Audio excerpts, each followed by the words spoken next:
പേരയം ജനകീയ കൂട്ടായ്മയുടെ ലഹരി പ്രതിരോധ ജാഥ ശനിയാഴ്ച നടക്കും. സെന്റ് സെബാസ്റ്റ്യൻ ബ്രദേഴ്സ് എന്ന കൂട്ടായ്മയാണ് പടപ്പക്കരയിൽ ലഹരിക്കെതിരായ പ്രവർത്തനങ്ങൾക്ക് തുടക്കം കുറിച്ചത്. സംഘാടകർ വാർത്താസമ്മേളനത്തിലാണ് ഇക്കാര്യം അറിയിച്ചത്. പേരയം ഗ്രാമപഞ്ചായത്തിലെ ലഹരി വ്യാപനത്തെ പ്രതിരോധിക്കാനായി ആരംഭിച്ച ജനകീയ കൂട്ടായ്മയുടെ പ്രതിരോധ ജാഥയാണ് ശനിയാഴ്ച സംഘടിപ്പിക്കുന്നത്. ലഹരിക്കെതിരെയുള്ള നടത്താൻ തീരുമാനിച്ചിരിക്കുന്ന റാലിയെക്കുറിച്ച് പറയുവാൻ വേണ്ടിയിട്ടാണ്. നമ്മുടെ സമൂഹത്തെ കാർന്നു ചെല്ലുന്ന ഏറ്റവും വലിയ വിപത്തായിട്ട് ഇന്ന് മയക്കുമരുന്നും അതിൻ്റെ ഉപയോഗവും കച്ചവടവും ഒക്കെ വളർന്നു വന്നുകൊണ്ടിരിക്കുകയാണ്. ഇതിനെതിരെ പോരാടുക എന്നതുള്ളത് നമ്മുടെ ഓരോരുത്തരുടെയും ധാർമ്മികമായിട്ടുള്ള ഉത്തരവാദിത്തമാണ്.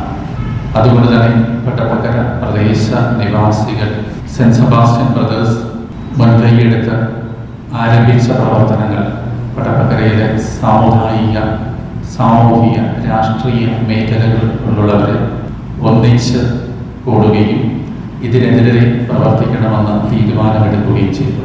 അതിൻ്റെ അടിസ്ഥാനത്തിൽ 29-ാം തീയതി ശനിയാഴ്ച വൈകിട്ട് 5 മണിക്ക് പേരയം ജംഗ്ഷനിൽ നിന്ന് ലഹരിക്കെതിരെയുള്ള റാലി ആരംഭിച്ച് പടപ്പക്കര സെന്റ് ജോസഫ് ദേവാലയത്തിൽ സമാപിക്കുകയും തുടർന്ന് ലഹരിക്കെതിരെ പ്രവർത്തിക്കാമെന്ന് പ്രതിജ്ഞ ചെയ്യുകയും ചെയ്യുന്നു.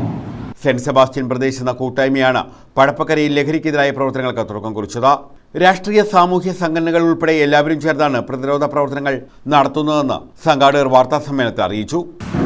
വിൽപ്പനക്കാരെ നേരിട്ട് പോയി കണ്ടെത്തി അവരോട് ഈ വിൽപ്പന നിർത്തണമെന്ന് അഭ്യർത്ഥിക്കും. ജനകീയ സമിതി എടുത്തിട്ടുണ്ട് 4 വിഭാഗങ്ങളായിട്ട്. ഈ ജനകീയ സമിതി അവരെ ചെന്ന് സന്ദർശിച്ചിട്ട് അവരോട് ഈ വിൽപ്പന നിർത്തണമെന്നുള്ളത്. അവരിത് നിർത്തുന്നില്ലെങ്കിൽ നിയമപാലകരുമായിട്ട് ബന്ധപ്പെട്ടുകൊണ്ട് ഞങ്ങളുടെ കൂടെ സഹായത്തോടു കൂടി അവരെ നിയമത്തിൻ്റെ മുന്നിൽ കൊണ്ടുവരാനുള്ള ശ്രമങ്ങൾ നടത്തുന്നതാണ്. മാത്രമല്ല ഈ പ്രവർത്തനങ്ങൾ പ്രവർത്തനമായി തുടർന്നുകൊണ്ടിരിക്കും. ശനിയാഴ്ച വൈകിട്ട് 5-ന് പേരയം ജംഗ്ഷനിൽ നിന്നും ആരംഭിക്കുന്ന പ്രതിരോധ ജാഥ പടപ്പക്കര സെന്റ് ജോസഫ് പള്ളിയിൽ സമാപിക്കും. തുടർന്ന് ലഹരിക്കെതിരെ പ്രതിജ്ഞയെടുക്കും.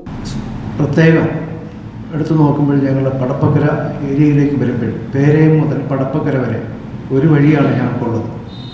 ഒരു ട്രാൻസ്പോർട്ട് ബസ് അല്ലെങ്കിൽ ഇതേപോലുള്ള യാത്രാ സൗകര്യങ്ങളും വളരെ കുറവാണ്. ഇവിടെയാണ് ഇതിൻ്റെ കേന്ദ്രമായി വളർന്നുകൊണ്ടിരിക്കുന്നത്.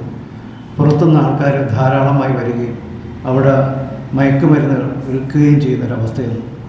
അവിടെ ഒഴിഞ്ഞ പുരയിടങ്ങൾ വളരെ ധാരാളമായിട്ടുണ്ട്. കായൽ തീരങ്ങളും അല്ലാതെയൊക്കെ ഉണ്ട്. ഇവിടെയൊക്കെ ഇവരുടെ താവളങ്ങളായി മാറിക്കൊണ്ടിരിക്കുക. ആ സമയത്താണ് സെന്റ് സെബാസ്റ്റ്യൻ ബ്രദേഴ്സ് പടപ്പക്കര കേന്ദ്രീകരിച്ച് പ്രവർത്തിക്കുന്ന ഒരു ചാരിറ്റി ഓർഗനൈസേഷനാണ് സെന്റ് സെബാസ്റ്റ്യൻ ബ്രദേഴ്സ്. എല്ലാ ചാരിറ്റി പ്രവർത്തനങ്ങൾക്കും ഇറങ്ങിത്തിരിക്കുന്ന ഒരു കൂട്ടം ചെറുപ്പക്കാരുടെ സംഘടനയാണത്. PC വിഷ്ണുനാഥ് MLA ഉൾപ്പെടെ സാമൂഹിക രാഷ്ട്രീയ സാംസ്കാരിക സാമുദായിക രംഗത്തെ പ്രമുഖർ പങ്കെടുക്കും. പ്രതിരോധ ജാഥയുടെ തയ്യാറെടുപ്പുകൾ പൂർത്തിയായതായി ഭാരവാഹികൾ പറഞ്ഞു. നമ്മുടെ സമൂഹത്തെ ആകെ കവർന്നെടുക്കുന്ന ഒരു ക്യാൻസറായി ഇന്ന് ഈ മയക്കുമരുന്ന് മാറിക്കൊണ്ടിരിക്കുകയാണ്. അപ്പോൾ അതിൻ്റെ ഒരു ചെറിയ കണ്ണികൾ നമ്മുടെ പടപ്പക്കര പ്രദേശത്തും എത്തിയിട്ടുണ്ട്. അപ്പോൾ ഇതിനെതിരെ സെന്റ് സെബാസ്റ്റ്യൻ ബ്രദേഴ്സിൻ്റെ നേതൃത്വത്തിൽ ഈ നാടൊന്നാകെ ഇതിനെതിരെ ഒത്തുചേർന്നിരിക്കുന്ന ഒരു സവിശേഷമായ സാഹചര്യമാണ് എന്നുള്ളത്. അപ്പോൾ അതിൻ്റെ പ്രാധാന്യം അല്ലെങ്കിൽ അതിൻ്റെ ദൂഷ്യവശ്യങ്ങൾ ആ ജനതയാകെ അറിയിക്കുന്നതിനും ഇതിൻ്റെ തുടർ പ്രവർത്തനങ്ങളെന്ന നിലയിൽ ഇത് വിൽക്കുന്നവരെ ആ സമൂഹത്തിൽ ഒറ്റപ്പെടുത്തുന്നുള്ള പ്രവർത്തനങ്ങളുമായി തന്നെ മുന്നോട്ട് പോകേണ്ടതുണ്ട്. അതിന് നിങ്ങളുടെ മീഡിയാസിൻ്റെ ഉൾപ്പെടെ എല്ലാവരുടെയും സഹായങ്ങൾ, ഗവൺമെൻറ്റിൻ്റെ അതുപോലെ നിയമപാലകരുടെ എല്ലാവരുടെയും സഹായം ഞങ്ങൾ അഭ്യർത്ഥിച്ചിട്ടുണ്ട്. അവരോടൊപ്പം ചേർന്ന് നിന്ന് ഞങ്ങളും ഒരു എളിയ പ്രവർത്തകരെന്ന രീതിയിൽ ഈ മയക്കുമരുന്നിനെതിരെ പോരാടുവാൻ തയ്യാറായിരിക്കുകയാണ്. News bureau, Kundara.